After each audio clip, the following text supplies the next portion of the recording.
What kind of impact do predators play on the deer hunting landscape?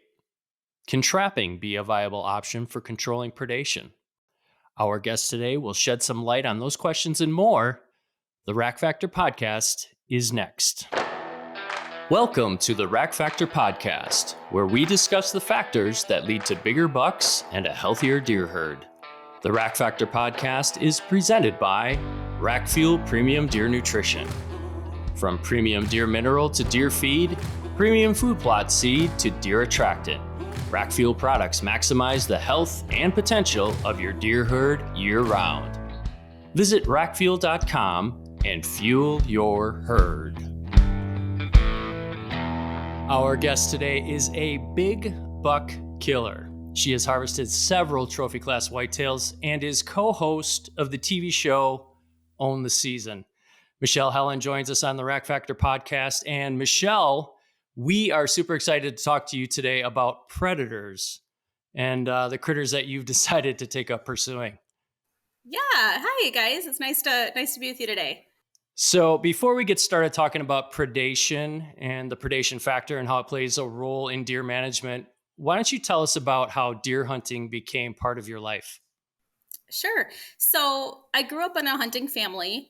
My parents did rifle hunting in Wisconsin, which our traditional 9-day season was a really big thing then. And I was probably just doing the deer drives with the group at the time. But my parents also archery hunted at the time. And I had a bow and we had an archery league or a club nearby, and I was doing 3D, target shooting. And then I really probably didn't get into hunting myself until I got with Art and we were dating. And it was pretty quickly that I started, joining him in hunting and like at age 60. I didn't take hunter safety until then, actually. I was taking hunter safety as like a 16-year-old. And the rest is history. Yeah, I've been with Art since I was, 16, 17. So how has encountering predators affected the way that you deer hunt? Well, sometimes it's kind of screwed up our hunt, for the night. We've been out in the stand or in the blind and you've got deer in front of you and, the tails go up, the heads go up and they take off running and, you didn't move and you just think, geez, that must be a coyote, and sure enough, some comes trotting through, just a few minutes later. And one property we hunted, we had a lease, we now hunt adjacent to that. We would see them. We'd be walking out in the afternoon for an afternoon hunt at, 3 or 4, would depend 5, depending on the time of, what the sunset was. And they'd be laying out there in the field in broad daylight, like watching us walk up the long driveway to go to our stand and not even move. They could have cared less. And then, we'd be sitting there and you'd start to hear the coyotes yipping as it starts to get dark and then, as it gets really dark. One time we saw them, they were just like coming out of the woods. They looked like the Pied Piper and rats or lemming, pouring out of the woods at dark. So we've got a high, coyote population in our area, and now more bobcats too, and we see them, from the stand. We, have them walk by. It's not uncommon to be seeing them. So what role do you believe predators play in the deer management landscape? So I've been doing a lot of reading on this, recently. We've participated in some predator studies locally here in Wisconsin from the beginning with collaring programs, both of the deer and then, collaring the fawns when they're born, as well as, trapping the predators themselves. So that was a 5-year study that was done and just recently concluded the one of either the last phase or one of the last phases. And I think that both reading those results that just were published in April, as well as other, studies, certainly there's predation going on in the deer herd. Primarily the fawns. Fawn mortality is typically like going to be 50% period. In general, 40 to 50%. A lot of that happening in the first week or so of life, sometimes due to prematurity, Sometimes maybe they just get cold in bad weather. Maybe the mothers don't take good care of them. So a pretty steep, um, decline in mortality rates after the first week if they survive the first week and the first month. But it ends up being 50% overall, and that's going to vary year by year a little bit based on the weather that time of year when the does are dropping their fawns. Um, what's the food available to the does? Do they have good nutrition? That's where that really comes in. The nutrition, like rec fuel provides for the deer herd, all year round. Um, Especially one study was really interesting about that is, the fawns, especially like underweight fawns, if the does were 4 years or older, the fawn survived much better than the younger does. Um, and obviously, if those does have good nutrition, they're going to have good milk and good stores to be able to do that. So I think, what definitely there's predation that's happening. Um, the jury's still out, I guess, on if it wasn't predation, would something else, would the fawns die from something else? Disease, or then you get into like carrying capacity of the property. Are they going to die of starvation? Because then there's too many anyways. So definitely it happens. And I think it happens, the rate of predation, predators are the number one cause, or were shown in the recent Wisconsin study that just concluded that predation was the top cause of the fawn mortality, for sure. So, what's your opinion about the predation on your property when you're talking about seeing them just piling out of the woods? Yeah. That was even years ago. And now, we've got lots more trail cameras out. And so, we've got multiple locations where we're getting trail camera pictures of like one photo's got like 6 or 7 coyotes in it, running That's through crazy. I know, right? Running through as a pack. So we definitely have no shortage of coyotes. We've always known that. And, because we hear them, we see them, we get pictures of them, and now the bobcats. We've always, for several years we've gotten some pictures of bobcats, and now like we're certain that we have no fewer than 9 bobcats on our property. Really? Yeah, because we have the collared program. We did the collaring, so we know we've got certain individuals that are collared, and then we have families, so we have kits. You know, so there's no shortage of predators on our property. So, how can hunters maintain a balance between our harvest goals um, and a healthy ecosystem? I think the your local biologist, your DNR for your local state, they're setting harvest goals, license sales, what have you, based on averages for that zone. And those are just averages for that zone. There's a lot of variables that go into what's your carrying capacity and what's your herd size on your property. I think part of it is, even ours, like what are they're able to count what the deer that are maybe in the fields in the winter, they're out in the ag, they're easy to count maybe by an aerial, flyover, deer count. We've got 40 acres of woods and we're surrounded by mostly woods. You can't count through that, nearly Right. as well.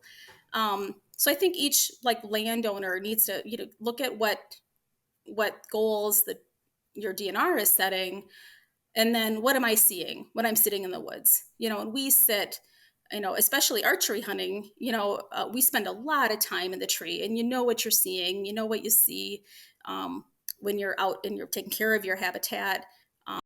And hopefully maybe you've got some good relationships with your neighbors and you kind of know what's happening in the area around you. And you'd kind of take that into consideration as well. If you're really kind of being a good steward of your own land and having some awareness, you kind of know what's happening. One example is, I think in general, a lot of hunters or a lot of landowners often aren't shooting enough does. We all like to shoot the trophy bucks, right? But doe management is definitely a part of the equation. Right. because the does are going to fight off some bucks to get the nutrition that they know that they need. Um, but then if you kind of look at that, like, we've had some neighbors to the south of us that were shooting, dozens of does year after year after year after year. If we've only got 40 acres, like they're kind of doing our doe management for us. Like we're seeing way more bucks than does on our property. Do we need to Right. shoot that many does? Maybe not. So it's kind of like taking it all into consideration. Like what are you seeing that your biologist and DNR are putting out, and then what are you seeing when you're sitting in your stand, and kind of making a common sense decision, looking at all the factors. Right. On my lease, I let the one guy's kid shoot a doe, but everyone else, it's off limits.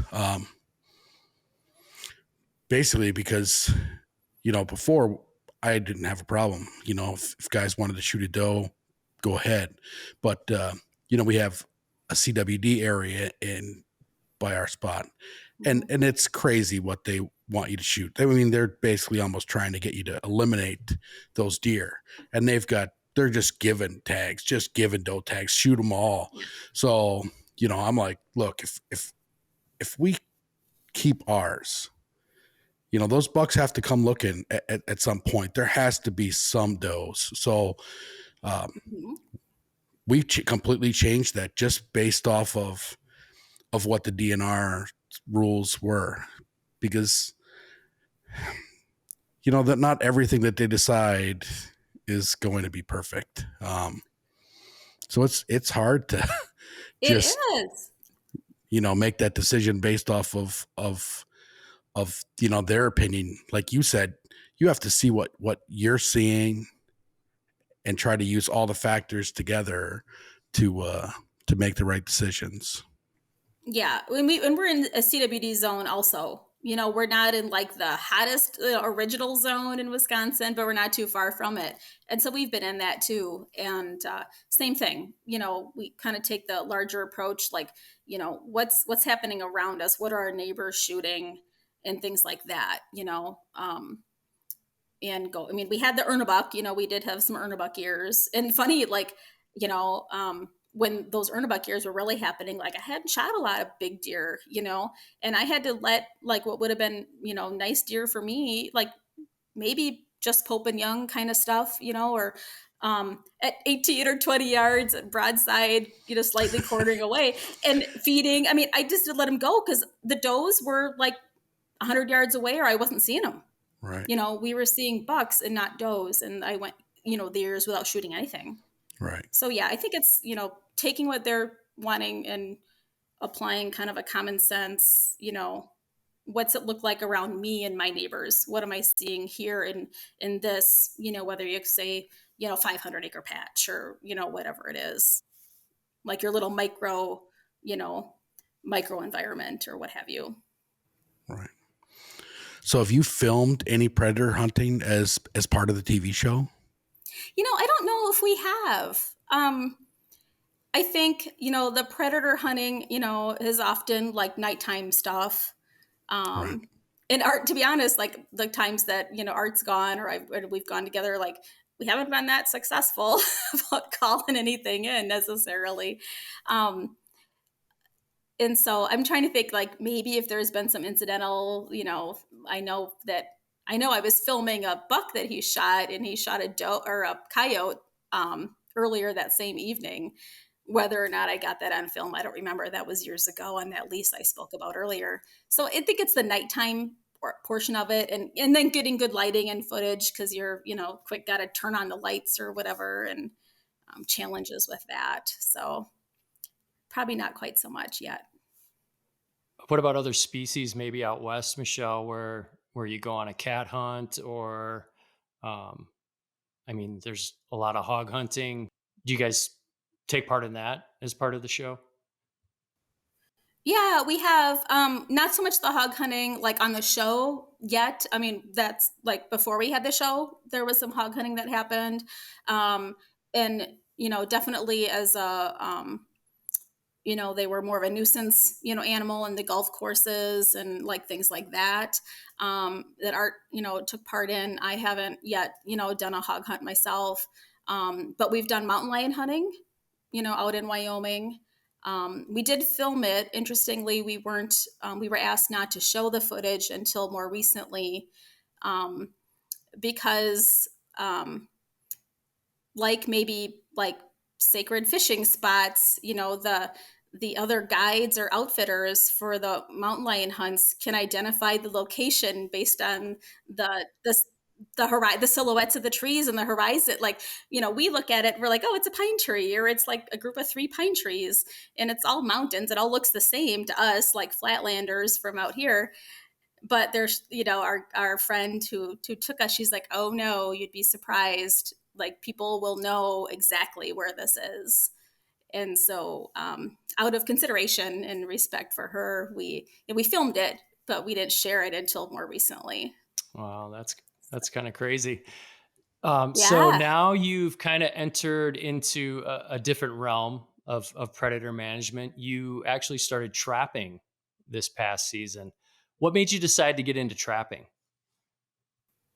So the main impetus was I drew a bobcat tag for here at home. Um, Art put in for the year before. It takes about, I think maybe just 2 points down here in this zone. Um, and Art drew last year or the year before, and didn't have his trapper's license, and so he, was just gonna try to maybe, incidentally, see if one came by while we were archery hunting for deer, and has tagged to shoot it. And ironically, or like funny, not funny, the night before his bobcat season opened, we were sitting in a blind deer hunting. And like I said, we had deer out in front of us. They were feeding, little bucks like making scrapes and on a licking branch and all this fun stuff. Relaxed. I was hunting. He was filming. I wasn't going to shoot any of those. And all of a sudden, all the tails and heads go up. They run straight away, and we're thinking, oh, look like probably a coyote. Nope, here comes a bobcat trotting through like 8 yards, like right in front of us. Oh, And his season opened the next day. Um, so I decided, well, trapping's the better way to probably get a bobcat. Um, so I That was kind of my main impetus to get started, was to go after a bobcat. I don't want to let that tag go to waste if I can help it. So what did you have to do to prepare for trapping season? Yeah. So in Wisconsin, you can trap a lot of species on your own land without a trapper's license. Like, we could trap raccoon, coyote, those sorts of things on our own land. If we wanted to hunt or trap on other land, or species that have a specific permit or draw for it, you have to have a trapper's license. So in Wisconsin here, at least due to COVID, maybe even before COVID, they have an online option, which wasn't any like robust online course, but really more of a, like, do a third of the book, and then there's this worksheet with, paper worksheets and paper quizzes. And so I had, you know, basically had to read the book and do these worksheets and tests and email them back to, one of the instructors, and got my trapper license. nice. That was number one. That was number one. And then the other important thing, I think, is I had to find out, like, okay, so I have my license, I'm legal, but I know nothing, right? So, reached out to a good friend of ours who happens to be a warden, who we've known forever. He's been really active in our Turkey Federation program with our Learn to Hunt program, just a really great all around guy. And he's actually trapped on our property before for other things. And so he let me borrow all of his trapping gear for my early season, and came out and, helped me, taught me and helped me get started. So he kind of took you under his wing as a mentor. Yeah, we Art was actually out, deer hunting in Iowa, and I called our friend, and we set up a time, and he brought his stuff and helped me go out, and like I hadn't even like I've touched a trap, but I'd never set one. And to be honest, I was kind of like like I don't want to like catch my finger or hand in it, Right. right? Yeah. Yeah. So, we set 5 traps together that first day, and I was doing all of it, and, and then more and more of it as we, did those first 5. And then he left all of his stuff there with me. And then the next day, of course, I'd go out and check them. We're required to check land-based traps daily. So I went out and checked those 5, and then set 2 more by myself, pick the spots entirely by myself, and set those 2 traps. And then I had 7 traps to go out and check every day. And was that specifically for the bobcat? We were specifically picking places, in sets for the bobcat. Yeah, we were working on, a combination of. I think we had a dirt hole set. We had some log, hollow log sets, and I think 2 like just like walkthrough sets that we did as well. And because we've had all those trail cameras, that I mentioned too, we kind of knew where we'd been seeing the cats, where we'd been getting pictures the most, and kind of maybe put more traps in around that area than some of the other parts on the property. Nice. So everyone's dying to know, were you successful capturing a bobcat? I was highly successful. Almost like surprisingly so, like beginner's luck kind of thing. But so like I set the traps on a Saturday, Sunday, and then, what as I was going to checking them like every day before work. So I get up like really early. It's still kind of dark, just barely getting light because I still wanted to get to work at a decent time. And I, got to drive out there and check the 7 traps. And so I think it was, yeah, like Wednesday, like Thursday morning. And Art was home by then. He came home like midweek. So he's like, I'll go with you. So we go out and we went to the north end of our property first, and I got 2 traps up there. I had a dirt hole set and then a walkthrough set down the trail. So we parked the Ranger there on the main kind of trail there, and where the dirt hole set is on the corner, and nothing there that's not touched. And he stays in the Ranger, and I take my headlamp or flashlight and I go down the trail, walk a little ways to check the other one, and I hear something in the woods rustling. I hear leaves rustling, and I'm like, I got something. Nice. I surprised myself, right? And so that first one was a coyote. Oh, So I had a coyote in that trap. So, which was still exciting. Like, hey, it worked. It worked. I caught something. So was that the first thing that you caught in The the coyote traps? was the first thing I caught. Okay. Nice. Yep. One or two of the other. I don't think it was that night, but I think maybe the mornings before. Like I had hares. There was a couple of traps that were tripped, and I had like really long hair, and they were probably coon. They looked like maybe raccoon hair. But yeah, the coyote. So I got the coyote. And then we, checked all the other traps, reset that one, checked all the others, nothing. And then so we went back out the next morning to check all the traps. Went up to that end, nothing there. Went to the next location where I've got 3 traps in that general location, where we actually is close to a trail camera we call the cat cam, because for a couple years now we haven't gone like a single card pull without having pictures of bobcats on that camera. So we had kind of 3 up in that area. One was on one of our water holes, or one of our wildlife ponds, and then one was a log set. And then one was like, well, the other one was a log set too, which is really closer to the cat cam. And then the other 2 were up on the ridge. So we checked the pond. Nothing's at the pond one. Art parks the Ranger, or the because he's checking cameras. And I walk over to the log set, and my trap's gone. Like I know where it was, and it's just plain old not there. I'm like, something's in it, right? Right. Something's in it. Because instead of staking them down, my mentor likes to use like the treble hook, just a drag.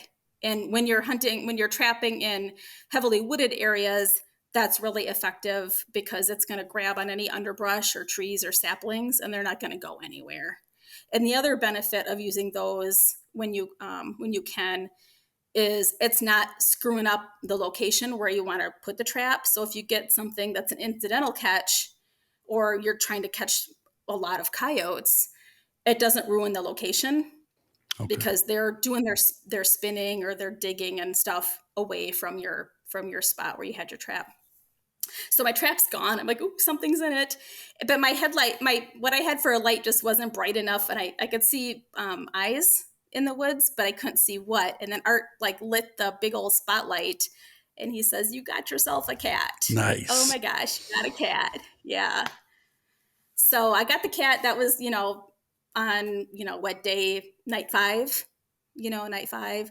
And, you calculate like your trap days by like number of traps and number of days they were up. So I had like 5 traps up for X number of days and 7 traps up for X number. So to have, to just be just that little bit into it and get my cat was pretty amazing. So my mentor was like the first guy I texted, this big text like, I got a cat. Yeah. And then the next day, so we finished up, we took some pictures, and we did the rest of the property, and I tripped the traps just so I wouldn't have to check them the next day. I didn't want to spend the time, pulling them because I wanted to get to work. So I still had those traps on the north end of the property, the first 3 that we didn't check, didn't do. So I'd go back the next day, and then I caught a raccoon on one of those too. So I kind of got a trifecta in that first week of trapping.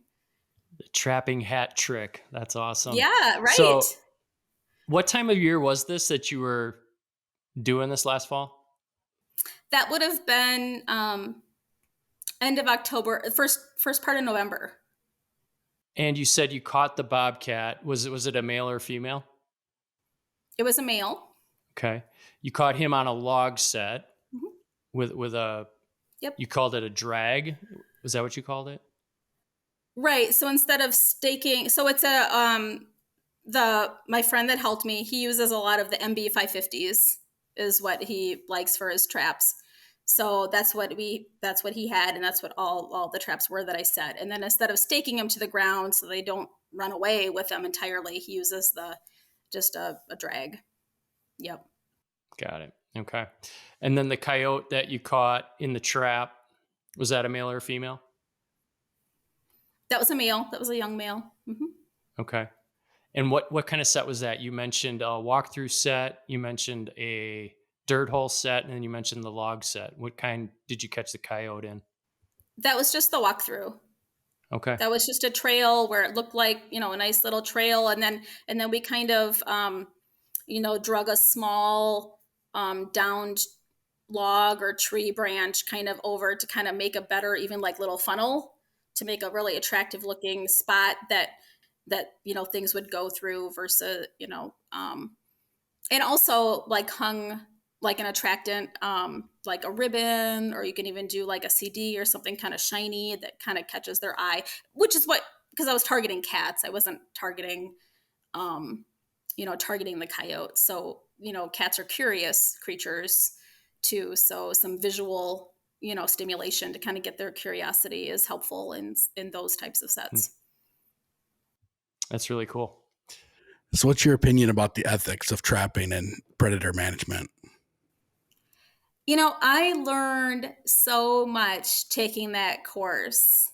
Like, I think I was surprised, it was just, and it was so, it was so interesting, and it was so different and new to me, different than anything I've, done. I mean, in a lot of ways. It was really impressive on how much information, was in that course. So I think it's highly regulated. I think it's very ethical. I mean, as good as, the person doing it. Right. Right. I mean, it's all up to the individual. Right. but it's highly regulated. It's probably the, other than like spearing, it's probably the type of game harvesting that has been around the longest. Setting snares and those sorts of things. It's one of our longest standing methods. To harvest animals and game for food. So I think it's something that really caught my interest, and I'm like, there's really a lot more to this than I ever would have thought. A lot of um, best practices employed with, this is how we can make the traps um, safer for the animals, less likely to cause permanent damage or harm to the animals that we may need to release, the incidental catch. Just a lot goes into it. Developing not just the regulations, but the best practices that come from the state trapping organizations. Okay. Um, mhm. So by law, what are you required to do when you're trapping? So that's going to, vary by state, like anything, that we do. I was required to have a trapper license, like I said earlier, for this specific species. Um, I'm required to have a tag identifying with my DNR customer number on every trap that I have out there. Especially, I guess, if I was going to use them in other properties, so I set myself up to put that on, right away. Um, and then required to check the land sets every day, to make sure that, especially then if you've got an incidental catch, that we're being ethical and fair to that animal by releasing it as soon as possible. And then there's different requirements for water sets, and different types of traps have different requirements. That was the thing too. There's you know not only is it highly regulated, there's a lot of regulations specifically for certain types of traps that are used. It gets very detailed as to what you can use where and how large of trap that can be, what the dimensions have to be, and so forth. Very specific and detailed. And then I had to, for depending on the species, so for bobcat, I had to not only have the special permit for it, but then I had to contact the DNR and set up a time that they would come out and meet me and apply a special tag on it, CITES tag, and then like interview me to make sure that I actually did harvest this legally and didn't have it given to me by somebody else, or it wasn't roadkill. It was like 20 questions, kind of a thing, just to make sure. And then they collected, samples, depending on the state and maybe what type of research they're doing at the time. I had to send in some samples. So what did you learn about the animals that you trapped last season? I think, not only do we learn a lot, like when we're out, especially I feel like archery hunting, because we spend so much time and you're quiet, you're not moving, the animals are closer. But with trapping through the course as well, you really have to pay attention to the habitat, which species of animals, what are their habitat requirements, what are their behaviors, what is their food source, are they herbivore, carnivore, omnivore, what's their life cycle, and so really kind of intimately learning the little different habitats you might have on one parcel. Might have lots of variety of habitat in your parcel. So it's really paying attention and really closely I think, on what's happening there, and maybe even looking for more tracks, than what you're used to doing. You're walking in the woods, and usually we're like, oh, there's deer tracks. Oh, that looks like a big buck. That one looked like it's a heavier deer, and now you're looking for tracks, as well. So I think it's a more intimate knowledge of our own property. Um, and what's there, and what's likely to be there for other animals.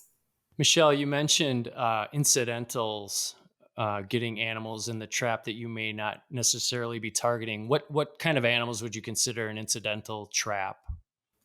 Well, both the coyote and the coon were incidentals in this case, both in season.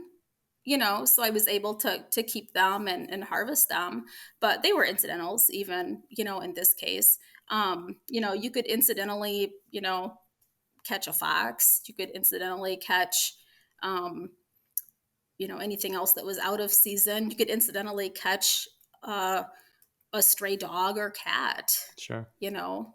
Um, so, part of what, is included in the trapper education is, and part of the ethics that we spoke about earlier, is how to reduce that as much as possible, by using the appropriate trap in the appropriate location. Um, and we're out in the woods, we're not in a residential, so there shouldn't be dogs and cats running around. Um, but it's really looking at what type of trap and where, and what type of bait you're using. If you're using like a scent or some other type of bait, what type of animal is that likely to attract, and can you use something different that's maybe a little bit more selective and not as likely to attract things that you're not targeting. So what did you end up doing with your bobcat? Did you keep the pelt? Did you keep the skull? What did you do with him? Yeah, both of the above. So yeah, we've got a local guy here, and his mom actually works at the same facility I do, and they've started a business where they make things out of the furs as well. So I called them up, and they actually came and picked up all three of the animals. I thought, why not? I'll do something with them. And so for right now, they're just, he sent them off to be tanned, and they just came back not long ago. I got the coyote and the bobcat here behind me. He also did the skulls of all three. He threw in the raccoon for free. He didn't charge me for that one.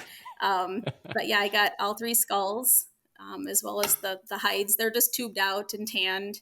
And I'm planning to like make something and, make some apparel with my hides. Cool. Nice. That's really neat. So now that you've started trapping, do you plan on continuing? Yeah, I do. I think that's what surprised me, I think the most about like when I was even doing the course, like pretty early into it, I was like, this is really cool. Like, I think this is something I could do. This could be like maybe my thing, something that I do. And I probably would have even done more last winter, had we not had, a lot of other things come up that kind of got in the way.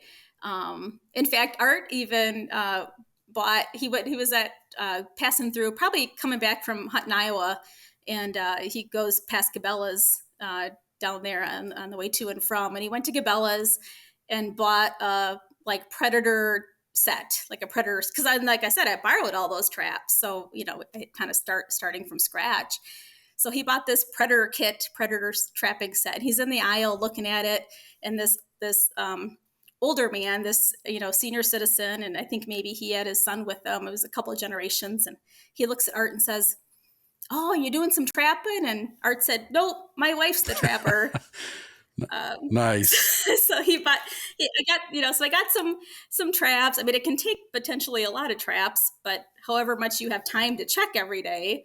Um, but yeah, I think it's something I could really get into. Just need to get going and maybe get a few more traps and give it a go again this year. Do you think it helps you as an outdoors person? Do you think it helps your abilities as a hunter? Oh, I think for sure. I think, anytime that you are studying what's happening out there. However, you might do that. If you're really like a student of the woods, or a student of nature. And I'm kind of a nature nerd or kind of a geek about a lot of things in nature. But I think anytime you can be out there and be spending time and learning and studying, um, you're going to learn things that will help you in your other endeavors, like hunting. So, what's it like to be a woman in the hunting industry? Well, I think I don't know. There's a lot of answers that could, a lot of directions that could go, Tom. I know. Um, I feel like it's definitely more, maybe it's more normal now than in decades or generations prior. I think it's been normalized, which is good because um, I don't think there's anything that's going to help grow our recruitment into the hunting sports as the women and mothers of the families joining in and doing that, so that the youth see it as not something that just men do, but women or girls do too. I think that's where we'll see some recruitment. So I think it's really important. Um, Sometimes I'm saddened by it being like a little bit more sexualized, and um, seeing like scantily clad women doing hunting and fishing. I see that and I'm thinking, geez, I would be afraid I'd catch something in the string, or I'm going to get scratched by burrs and Right. thorns if it's just not real. And I think that's the thing, to Right. each their own. And I know it's marketing and stuff in some cases, but I'm just kind of, I guess, more Right. practical in my approach and trying to keep it real. And, but I think it's good to see so many women out there, doing their thing in the outdoors and hunting. Right. So you brought up recruitment. So from like when you started hunting, how do you think the recruitment has changed for women um, more recently? I think overall, there's probably more opportunity. There's definitely more gear available that's kind of made for women versus just youth stuff, or having hand-me-downs, like getting the hand-me-down clothing, from the men. I think there's definitely more available there.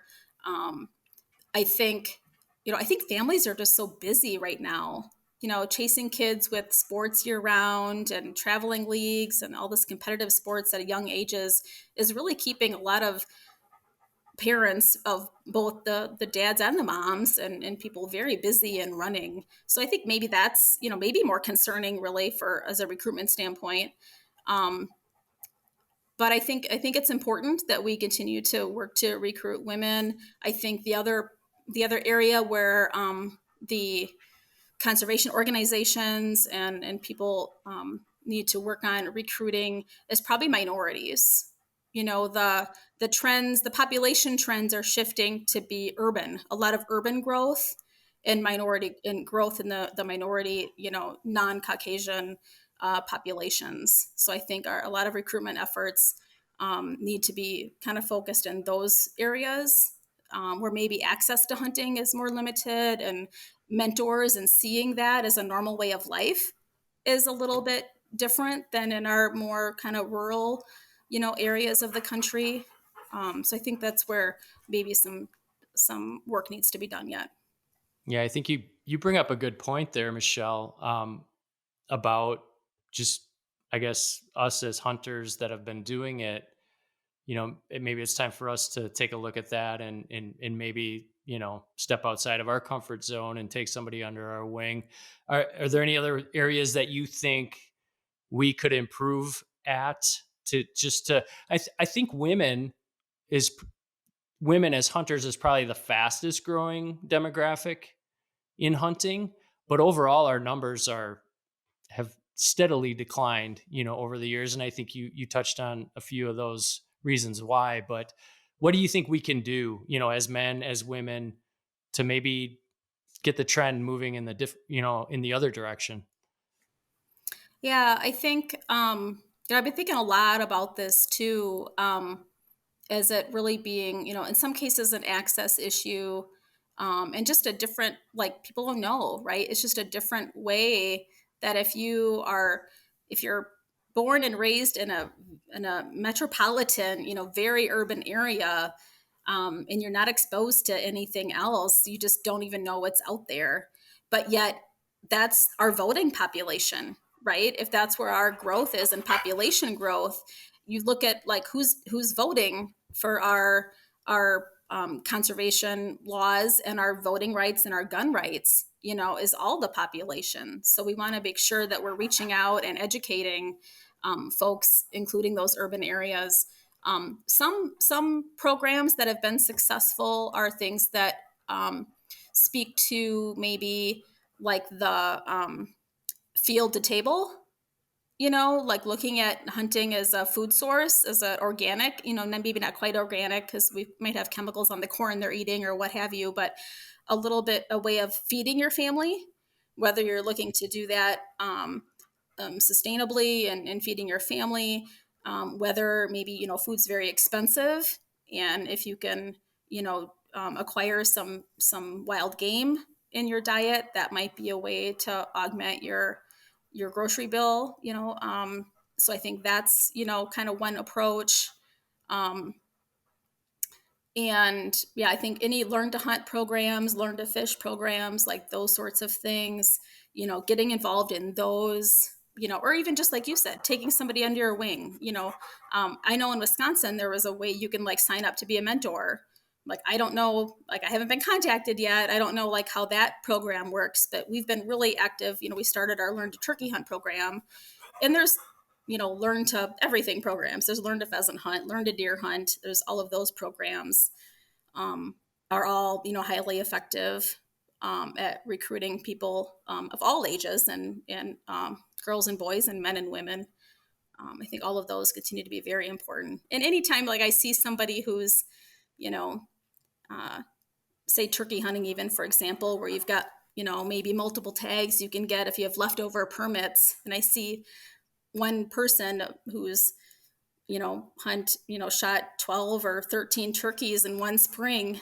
Like, why didn't you take somebody else? Like, did you really like, and it's not a 20-year-old who's still out, really excited about hunting and wants to shoot as many as they can. A lot of us went through that phase where you're just so excited and you want to shoot. But like, did you have to shoot all 13? Like, if you had that much time, like, there had to have been somebody that, who's a new turkey hunter or doesn't know as much, then you could take them out. So I feel like we all need to be just aware of that and doing as much as we can and as much as we're able, to do that. Yeah, all great points. Thanks for sharing your ideas with us. All right, so we've come to the part of the show we call the lightning round. This is where we fire rapid fire questions at you. You just tell us Okay. kind of the first thing that comes to your mind, and Okay. hopefully we'll have a little fun with this. So, Sure. are All you right. ready? All right. I'm ready as I can be. Okay. Question 1. What is your favorite tree stand snack? Favorite tree stand snack? Granola bars. Okay. Next question. What's the craziest animal you've ever harvested? Alligator. Really? That's a good one. That is a good one. Yeah, with my bow. Yeah. Where was this? In Florida on Okeechobee. On the big Nice. lake. Nice. In the dark, standing on the bow of a boat with my bow. Wow. That must have been Yeah. crazy. That is crazy. It was crazy wild. I would do it every year if we could, if it wasn't so expensive. Okay. Next question. What is your favorite state to hunt? Wyoming. Well, it's just my favorite state to be, so that's maybe not fair. But Wisconsin, I mean, I think home is good. Home is good. What do you like about Wyoming? We fell in love with Wyoming 30 years ago. I mean, it feels like my other home. It feels like going home when we go to Wyoming. And our friend that we cat hunt with, like, just love her to death. That's awesome. All right, last question. In your opinion, what is the most important factor in killing a big buck? time in the seat. It's a good answer. Yeah, that's a good answer. All right, Michelle, where can people find you on the web or connect with you on social media? Yep. They can find us at arthelinoutdoors.com, and they can find us on Facebook at Art Helin Outdoors and Own the Season. And also we have a Women of Own the Season Facebook page. Nice. How active are the ladies on there? Not quite as much as of late, but we try to share stuff over. So that's kind of on my to-do list. Does it kind of ramp up right before hunting season, or? For sure. For sure. Yeah, I haven't seen anything on there in a little bit. It hasn't popped up in my feed. I know. We've been a little occupied with other things as of late. So now we're trying to get back on track. No judgment here. Any last thoughts on predators, on predator management? Kind of what your philosophy is now that you've got a season of trapping under your belt. What's your takeaway from all of this? So I think trapping is a great way to harvest a renewable resource, our fur-bearing animals. I think it has a place in predator management. It's not a one and done. I think that's the thing, is that predators, if once you, I don't know that it'll ever be a huge impact on the overall population, because, coyotes, for one, a lot of, like other animals, are really good about ramping up their production. If the habitat can carry it, if you start to, harvest out, a lot, they'll kind of ramp up their production and have larger litters and things like that. And it depends a lot on like carrying capacity of your land. A lot of the studies varied a lot on the predation results, and fawn mortality results based on, was it ag land or is it wooded land? There's a lot of variables that go into that, but I think it certainly is a piece of the puzzle. And it certainly was enjoyable for me, and another outdoor activity that people can partake in is something that they do out in the woods. Yeah, it sounds super enjoyable. Well, hey, Michelle, thanks so much for sharing what you learned about trapping. I have a ton of respect for people who do it or that want to learn it as a new skill. I think you made it very clear that there's still a lot of value to it, even though it is an old practice. There's still a lot we can learn about woodsmanship and just becoming better outdoorsmen and women overall. Thanks, Michelle. All right. Well, thanks so much for having me. Yeah, thanks for having me. I enjoyed it. Thanks for joining us on the Rack Factor podcast, presented by Rack Fuel Premium Deer Nutrition. Listeners of the podcast can enjoy 20% off Rack Fuel Premium Deer Mineral, Feed, or Food Plot Seed by entering the code FACTOR, that's FACTOR, at checkout. Visit rackfuel.com now for 20% off premium deer nutrition products and fuel your herd. Hey guys, to celebrate the launch of our podcast, we are having a review giveaway. So if you found value in our conversation today, please share and write a review wherever you listen to podcasts. This really helps us get found by others in the hunting community. So write a review, take a screenshot, and email it to steve@rackfuel.com. We will pick one winner to receive a Rack Fuel prize package as a thank you. Good luck.